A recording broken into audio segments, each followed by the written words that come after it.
ওসিয়ত অনুযায়ী যদি কাউকে মসজিদের কিংবা মাদ্রাসার পাশে কবর দেওয়া হয়, তাহলে কি তিনি কবরে বিশেষ কোনো সুবিধা পেয়ে থাকেন? যাকে মুসলমানদের সাধারণ কবরস্থানে দাফন করা হয় তিনি কি বঞ্চিত হন? অর্থাৎ জায়গার তারতম্যের দরুন কবরবাসীর উপর কোনো প্রভাব পড়ে কিনা? খুব দরকারি এটা প্রশ্ন। কবি নজরুলের একটা কবিতা আছে না, মসজিদেরই পাশে আমায় কবর দিও ভাই। ওনাকে মসজিদের পাশেই কবর দেওয়া হয়েছে না? তো এর আলাদা কোনো বেনিফিট আছে কিনা, এটাকে আমরা দুই দৃষ্টিকোণ থেকে দেখতে পারি। একটা হলো শরিয়ার দিকে যখন আমরা তাকাই, তো মসজিদ বা মাদ্রাসার আঙ্গিনায়, মাঠে বা মসজিদের পাশে কবর দেওয়ার বিশেষ কোনো ফজিলতের কথা কোনো কিছু কোথাও বলা হয়নি। এটা বলা হয় না যে এখানে দিলে অতিরিক্ত ফজিলত হবে, সওয়াব হবে। বাকি সচরাচর কবরস্থানগুলো মসজিদের আশেপাশে, কবরস্থান, কবর দেওয়া এক জিনিস আর কবরস্থান আরেক জিনিস। কবরস্থানগুলো মসজিদের আশেপাশে থাকা ভালো। কারণ কি?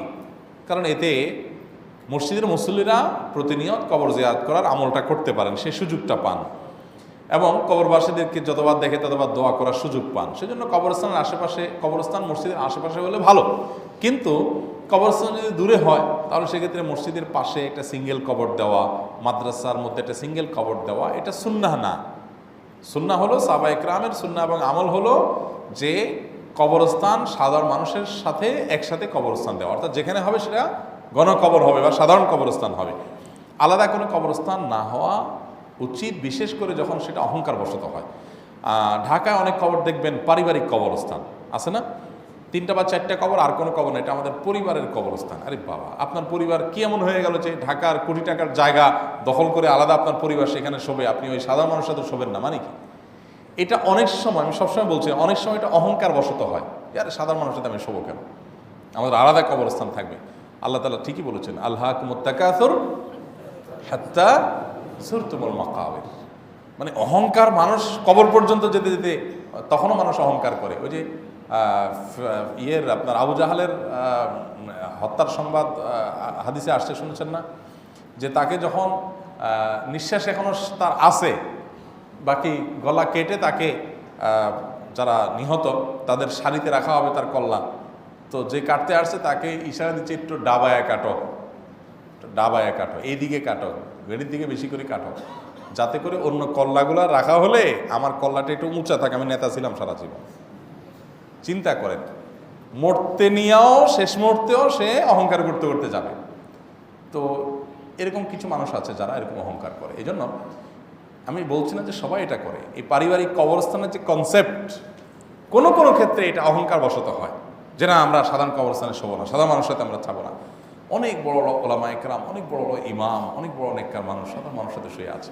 বরং সাধারণ কবরস্থানের সবাই যখন সালাম দিবে, সালামুন আলাইকুম আহলাদ দিয়ার বলবে, আসসালামু আলাইকুম যখন বলবে, তখন গোটা কবরবাসী কি হবে? শামিল হয়ে যাবে। তো এটা থেকে তো আপনি বঞ্চিত হয়ে গেলেন। এটা সবসময়ের জন্য এটা জরুরি না। আমি এটা বলছি, অহংকারটা কোনো কোনো ক্ষেত্রে হয়, বিশেষ করে যখন দুনিয়াদার হয় মানুষ, তখন এই চিন্তাগুলো আসে। তো যাই হোক, মসজিদের পাশে বা মাদ্রাসার আঙ্গিনা দিলে কবরস্থানে আলাদা কোনো ফজিলত আছে কিনা, কোরআন হাদিসের আলোকে আলাদা কোনো ফজিলত উল্লেখ নাই। কবরস্থানের বাইরে এইভাবে দেওয়ার কোনো ফজিলত উল্লেখ নেই। তবে এখানে আরেকটা কথা আছে, সেটা হলো যে আল্লাহর রহমত এটা বান্দার প্রতি আসার জন্য অনেক সময় বাহানা তালাশ করে। একজন মানুষ আল্লাহর রহমত পাওয়ার জন্য তিনি উসিলা করছেন যে আমার অনেক গুনাহ আছে, যে আল্লাহ আপনার ঘরের পাশে হলে যদি আমার প্রতি রহমত আপনি করেন, এরকম আল্লাহর প্রতি সুধারণা থেকে আল্লাহর রহমত পাওয়ার আশায় কেউ যদি এরকম কিছু করেন, এটা জাস্ট তার আল্লাহর প্রতি তার একটা চাওয়া। তো আল্লাহ তাআলা তার প্রতি রহমত করতেও পারেন। সেটাকে আমরা আল্লাহর রহমত হবে না একেবারে মাসালা দিয়ে আমি সেটাকে কেটে দিব, সেই সুযোগ নেই। এটা আল্লাহর সাথে বান্দার ব্যাপার। বাকি আমরা সাধারণ মাসআলার কথা বললাম যে কবরস্থানে দাফন হওয়াটাই হলো সুন্নাহ এবং সেটাই হলো মাসআলা। আলাদা আলাদা সিঙ্গেল সিঙ্গেল কবর হওয়াটা এটা সুন্নাহ না। কিন্তু মসজিদের পাশে যদি কেউ আরও কিছু কবর করেন এবং উদ্দেশ্য হয় আল্লাহর রহমতের আশা, তো আল্লাহ তাআলা চাইলে তার প্রতি রহমত করতেও পারেন। আমরা সবসময় চেষ্টা করব মাসালার দিকে খেয়াল করার, যে অহংকার বশত এটা যেন না হয় যে আমি আলাদা থাকলাম। অনেক মসজিদের মোতাওয়াল্লি সাহেব আছেন, ওনার কবর মসজিদের পাশে করেন, উদ্দেশ্য কি? সবাই যাতে আইসা চিন্তা করে, ও এই বেটা তাহলে এই মসজিদের জমিদাতা মাতবর, তাহলে মরার পরেও মাতবরের চিন্তা, তো গুরুজারও বেশি পড়বে। এই জন্য ওই মানসিকতা যেন না থাকে।